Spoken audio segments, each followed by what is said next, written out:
Hey guys, welcome back to DeFi Kingdoms. This is the beginner's guide to providing liquidity. So here's what it means to provide liquidity.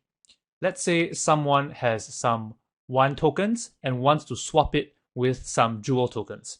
So he goes to the liquidity pool at the exchange and he gives the liquidity pool some of his WAN tokens, and the liquidity pool gives him some Jewel tokens in return, minus a fee paid in the form of fewer Jewel tokens received. Now, in providing liquidity, you are not the guy who exchanges one token for another.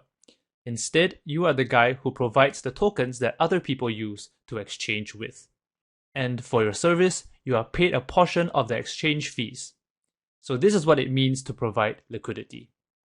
So now let me explain how to provide liquidity in the game. First, you go to the liquidity pool at the exchange and you deposit 2 tokens into that liquidity pool. The dollar value of both tokens must equal each other. So for example, you can deposit $100 worth of Jewel and $100 worth of WAN tokens. You cannot deposit $100 worth of Jewel and $90 worth of WAN tokens. So both the dollar value of each token must be the same. Now, after depositing both tokens, you will receive some LP tokens.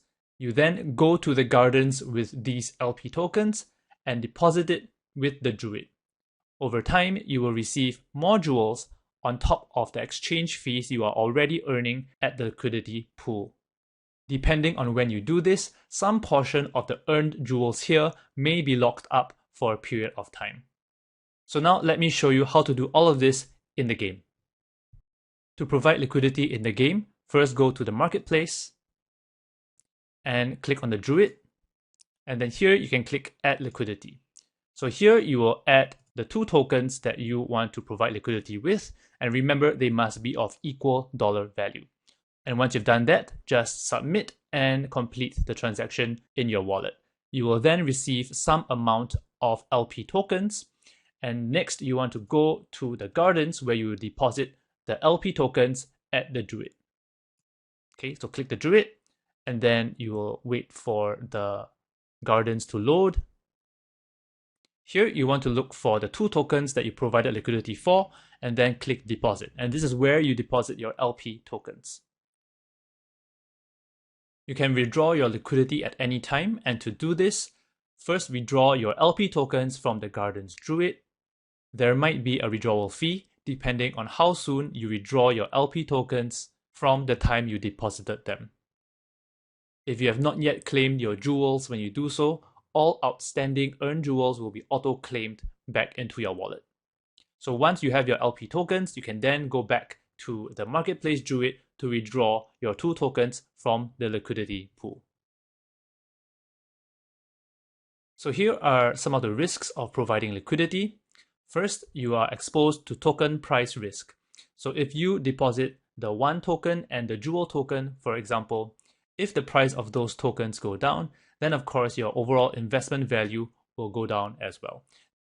Next, the return you get from providing liquidity will change over time, depending on the demand and supply for the tokens in the liquidity pool, as well as the token emissions in the gardens. So if you want to learn more about this, I encourage you to check out the documentation.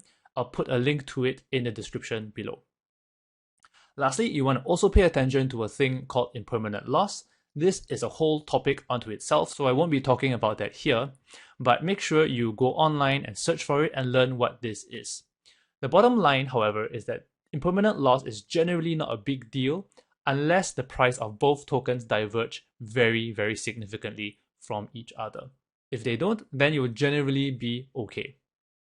To get a sense of how impermanent loss affects your returns, there are many impermanent loss calculators you can find online, and I'll leave a link to one of them in the description below for you to play around with. So the summary of providing liquidity is that it's one of the ways you can make money in the game, and it's potentially very lucrative because the returns of providing liquidity tend to be quite high. The risk, however, is if you don't know what you're doing, you might end up losing more money than you make. But if you know what you're doing, the returns can well compensate for the risk that you're taking. Okay, so this concludes this beginner's guide to providing liquidity. I want to give a shout out to Blanco for providing these masterpieces that I use in the video. And if you want to learn more about the game, please join my newsletter. It's completely free to join. And if you found this video to be useful, don't forget to click like on it, leave a comment, and subscribe. Thanks for watching, guys, and I'll see you in the next video.